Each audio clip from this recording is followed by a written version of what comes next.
안녕하세요, 동북교회 성도 여러분. 오늘도 영상으로 함께 말씀을 나누겠습니다.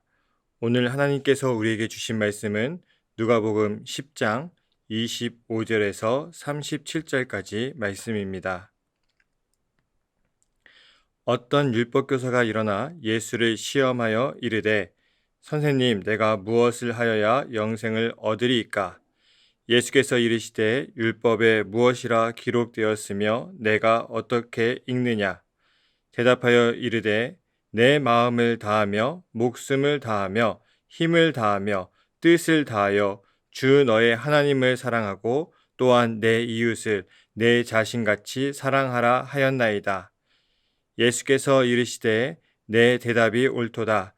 이를 행하라. 그러면 살리라 하시니, 그 사람이 자기를 옳게 보이려고 예수께 여짜오되, 그러면 내 이웃이 누구니이까? 예수께서 대답하여 이르시되, 어떤 사람이 예루살렘에서 여리고로 내려가다가 강도를 만나매 강도들이 그 옷을 벗기고 때려 거의 죽은 것을 버리고 갔더라.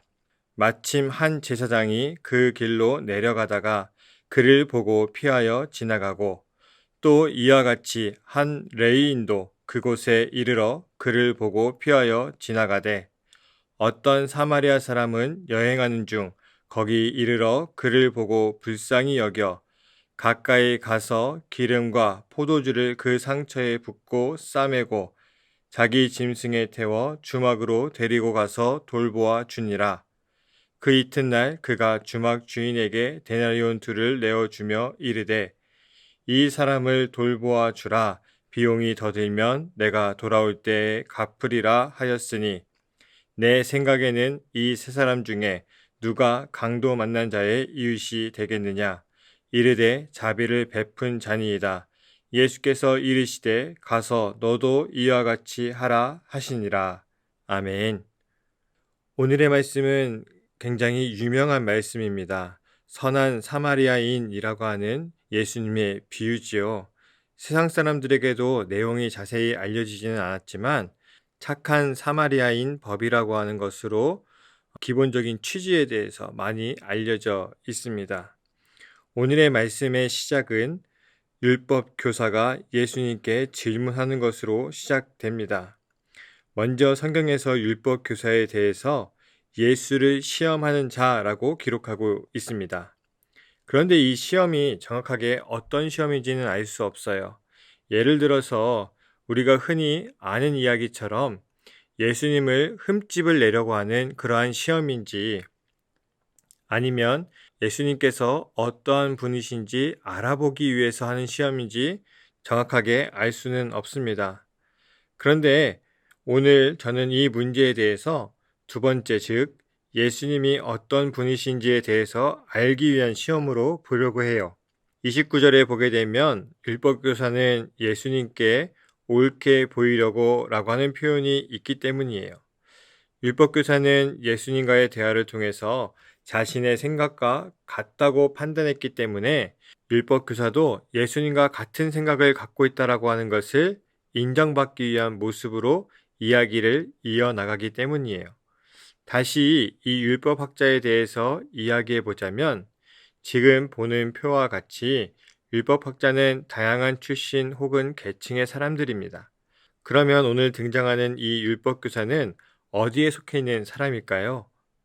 25절의 율법교사는 내가 무엇을 하여야 영생을 얻으리까? 라고 하는 질문을 합니다. 사두개인 혹은 상류층에 속한 율법학자들은 율법을 유대인들 중에 특정한 사람들에게만 적용되는 법으로 여겼습니다. 특히 사두개인이면서 율법교사인 사람들은 율법은 성전에서 일하는 사람들에게만 적용되는 법이라고 생각했고, 일반 서민의 유대인들과 공유하기를 원하지 않았습니다. 반대로 바리새인들은 모든 유대인들이 율법을 공유하고 지켜야 한다는 생각을 가지고 있었어요.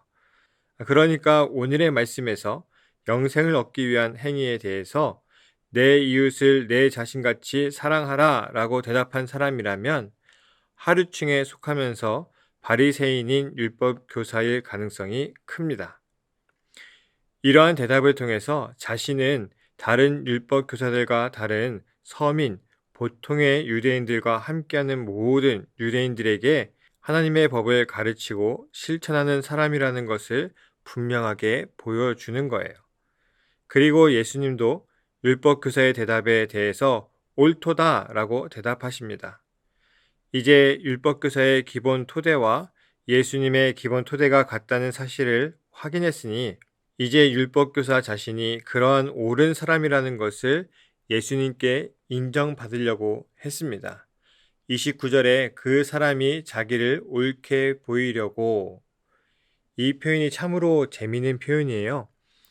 율법 교사의 의도는 내가 모든 유대인들을 사랑하는 마음으로 무언가를 행하는 사람입니다 라고 하는 것을 증명하기를 원했는데, 성경에서는 보이려고 라고 하는 표현을 통해서 그렇지 않다는 사실을 우리에게 말해주고 있어요. 왜 율법 교사가 이웃을 사랑하지 않는 사람인가에 대해서 성경은 예수님의 비유와 그에 따른 율법 교사의 반응을 통해서 오늘 우리에게 말해주고 있습니다. 예수님의 비유를 간단하게 말하자면 어떤 사람이 예루살렘에서 여리고로 내려가다가 강도를 만나게 되었습니다. 당연히 강도는 빼앗고 거의 죽기 직전까지 때리고 가버렸습니다. 강도니까 당연한 일이겠죠. 어떤 사람은 누구인가 하면 유대인입니다. 당연하게 생각하실 수도 있겠지만 예수님께서 어떤 사람이라고 표현했기 때문에 유대인이에요. 유대인들은 이방인들을 사람으로 표현하지 않았습니다. 그런데 문제는 유대인이 죽어가고 있는데 제사장과 레위인이 그냥 지나쳤다는 거예요.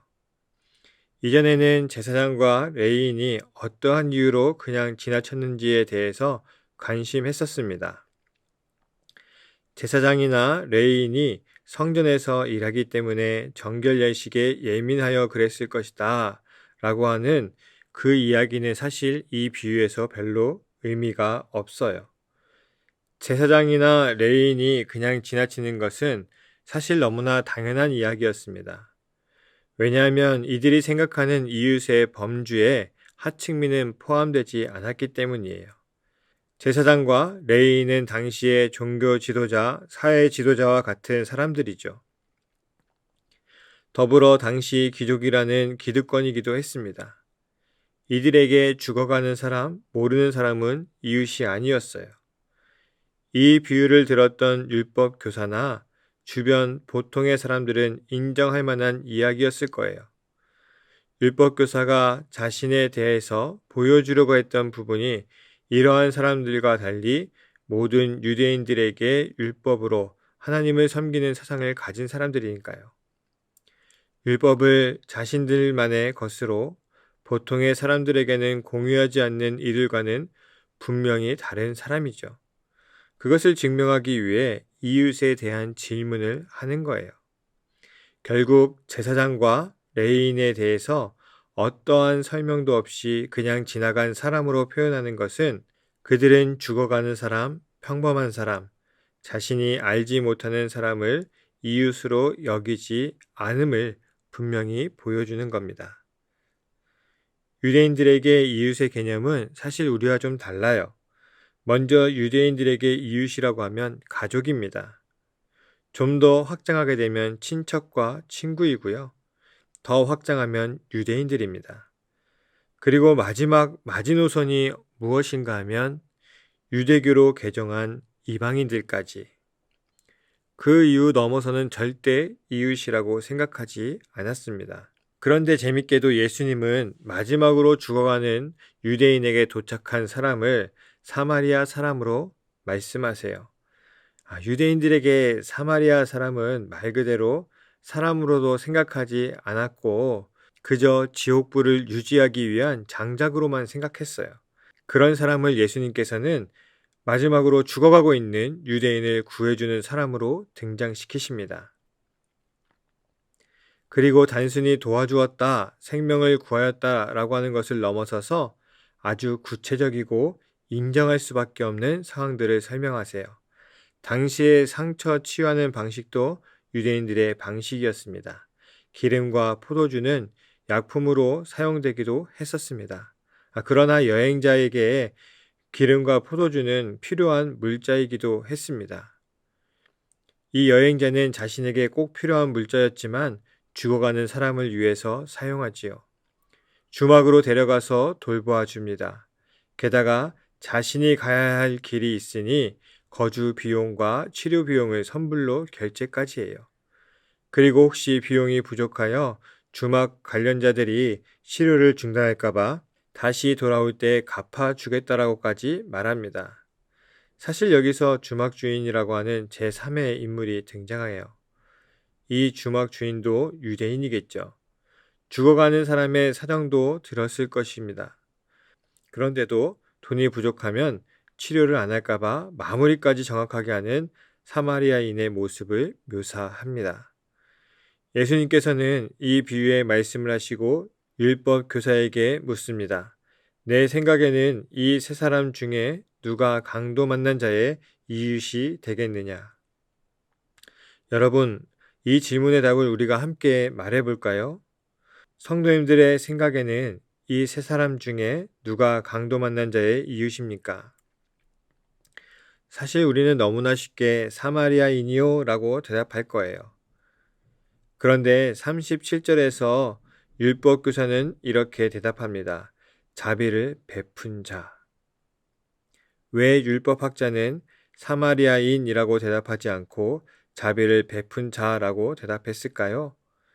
율법교사도 유대인이기 때문에 사마리아인이라는 그 말조차 자신의 입으로 하고 싶어 하지 않았습니다. 아무리 비유라고 할지라도 자신의 입으로 사마리아인이 이웃이라고 말하고 싶지 않았던 거예요. 여기서 율법교사의 실체가 드러납니다. 자신은 이웃을 사랑하는 자, 즉 상류층이 이웃으로 여기지 않는 하류층의 유대인을 이웃으로 생각하는 것을 통해서 자신이 옳은 사람이라고 생각해 왔는데 유대인의 생명을 구한 사람을 자신의 문화 속에서 혹은 감정 속에서 인정할 수 없는 한계를 보이는 거예요. 그러니 이 사람은 영생을 얻을 수 있는 사람일까요? 결국 율법교사는 자신이 스스로 의인이라고 생각할 만한 자격이 있다고 생각했고 하나님의 나라를 누릴 만한 사람이라고 생각했지만 그렇지 않다는 것이 드러났습니다. 자신이 옳다라고 생각했던 것, 제사장이나 레위인과 다르다고 생각했던 것이 결국 교만한 생각이었던 거죠. 우리는 율법교사와 비슷합니다. 우리는 그리스도인으로서 구원은 당연하다라고 생각해 왔어요. 또 그리스도인으로서 여러 신앙생활의 행위를 하며 살아가며 나는 구원받은 자라는 교만 속에서 살아왔습니다. 하나님의 사랑으로 구원받은 자의 삶을 우리는 정말 살아가고 있을까요? 우리도 율법 교사와 같이 결정적인 순간에 하나님께 받은 사랑을 행하지 못하고 상대를 인정하지 못하는 삶을 살아가고 있지는 않을까요? 오늘 율법교사는 예수님께 이렇게 물었습니다. 내가 무엇을 하여야 영생을 얻으리이까? 이 말은 마치 어떤 행위를 통해서 구원을 얻을 수 있다는 말처럼 보입니다. 그러나 사실 율법교사는 유대인이기 때문에 어떤 행위를 통해서 영생을 얻는다고 생각하지 않았어요. 그런 하나님의 복은 당연히 받는 유대인이라고 생각하고 있죠. 의미를 정확하게 말하자면 나는 상속자로서 어떻게 행동해야 합니까? 라고 하는 말입니다. 율법교사는 당연히 영생을 상속받는 상속자인데 상속자로서의 삶에 대한 질문을 던지고 있는 것이죠. 그렇다면 우리도 같은 질문을 스스로에게 던져봐야 되죠. 내가 구원을 받은 하나님의 자녀이고 하나님의 나라의 상속자인데 앞으로 나는 어떻게 살아야 하겠는가? 하나님을 사랑하고 이웃을 사랑해야 하는데 정말 나는 내가 싫어하는 사람들까지, 내가 원수로 여기는 사람들까지 내 입에 담그기 싫은 그 사람까지 사랑해야 하는 이웃으로 생각하고 있는지요? 많은 분들이 인생을 살아오면서 그 인생 가운데 많은 사람들을 만나면서 절대 용서할 수 없을 것 같은 사람, 내 입으로 말하기도 싫은 사람, 나에게 너무나도 큰 피해를 준 사람, 그 정도까지의 사람이 없다 할지라도 내가 살고 있는 곳에서 때로는 동북교회 성도 공동체 안에서 마음이 상해 마주치기를 꺼려하는 사람들이 있으실 거예요. 우리는 그 사람들도 우리가 사랑해야 할 이웃으로 고백해야 되는데 그렇지 못합니다. 마음의 상처가 심해서 그럴 수도 있고요. 그럴 필요성을 느끼지 못해서 그럴 수도 있습니다. 그런데 그런 모습은 우리가 하나님의 나라를 상속받는 자로서의 삶을 살아가고 있지 못함을 보여주고 있는 거예요. 결국 우리는 그리스도인이죠. 하나님의 사랑을 실천하겠노라고 말하면서 우리는 구원받은 자라고 말하면서 내 이웃조차 사랑하지 못하고 있지는 않으십니까? 그러한 믿음의 자만에서 살고 계시지는 않으세요? 인생에서 정말로 큰 아픔을 겪으신 분들은 이렇게 말씀하실 수도 있을 것 같아요. 다 알고 있고 그렇게 하고 싶지만 마음이 안 되는 걸 어떻게 하겠습니까? 생각만 해도 분노가 치밀고 눈물이 나는데 어떻게 하겠습니까? 참으로 어려운 부분이죠. 이 문제를 풀어가는 것은 사람이 해줄 수 있는 것이 아닙니다. 적어도 우리가 그들을 사랑해야 하는 하나님 나라의 상속자인 그리스도인이라면 그렇게 될 수 있도록 기도하고 그들을 다시 볼 수 있는 마음을 위해서 하나님을 붙드셔야 합니다. 그래도 안 되는데 어떡합니까? 라고 그 말만 반복하려고 하신다면 다시 한번 깊게 생각해 보시기 바래요. 하나님께서 사랑으로 우리를 구원하셨고요. 하나님의 사랑은 함께 할 수 없는 우리와 함께 살아가기로 결정하는 가장 큰 힘이었습니다. 하나님은 신이니까 예수님은 하나님의 아들이니까 가능하다고 생각하지 마시기 바라요. 우리가 가야 할 길은 분명히 예수 그리스도께서 우리에게 이 비유를 통해 알려주셨습니다. 사랑하는 성도 여러분, 진정으로 구원받은 자의 삶을 살기를 원하고 하나님의 나라를 허락받은 상속자로서 살아가기를 원하십니까? 지금 여러분의 기도 노트를 꺼내어 도저히 용서할 수 없는, 도저히 용납할 수 없는 그 사람의 이름을 기록해 보시기 바래요. 그리고 기도하시기 바랍니다. 그들을 용납할 수 있도록 그들과 마주할 수 있도록요. 기도하실 때에 그들이 변화되기를 기도하는 것이 아니라 내가 사랑의 사람이 되기를 기도하시기 바랍니다. 진정한 하나님의 상속자가 되기를 원하신다면 변화되어야 할 대상은 상대방이 아니라 바로 나입니다. 내가 사랑의 사람으로 변화되어야 합니다. 어떤 분들에게 오늘의 말씀은 굉장히 부담으로 다가올 수도 있습니다. 그런데 우리는 그리스도인임을 잊지 마시기 바랍니다. 하나님의 상속자는 사랑의 사람이 되어야 함을 잊지 마십시오. 하나님이 우리를 사랑하여 구원하셨고 함께할 그 삶을 약속하셨습니다. 이제는 우리가 상속자로서 사랑의 사람으로 변화되고 그 삶을 살아야 할 차례입니다. 마지막으로 오늘 사마리아인의 이야기를 다시 한번 하자면 마치 사마리아인의 모습은 예수님과 같아요. 당시에 제사장이나 레위인이나 그런 율법학자들과 같은 사람들에게 위협을 당하며 활동하셨고 그럼에도 불구하고 죽어가는 사람들을 살리기 위해서 모든 것을 내어주셨습니다. 그리고 그 치유받는 모든 과정에 비용을 지불한 것처럼 예수님께서는 우리의 죄를 모두 해결해 주시기 위해서 피로 우리의 죄의 값을 치르셨습니다. 그래서 사마리아인의 모습을 보면서 예수님의 모습이 많이 생각났습니다. 우리가 유대인이었다면 그러한 예수님을 사랑하기 어려웠겠죠. 그러나 그 사마리아인이 생명을 구하고 유대인을 구했습니다. 오늘 우리가 가야 될 길은 사랑의 사람임을 잊지 마시기 바랍니다. 기도하겠습니다.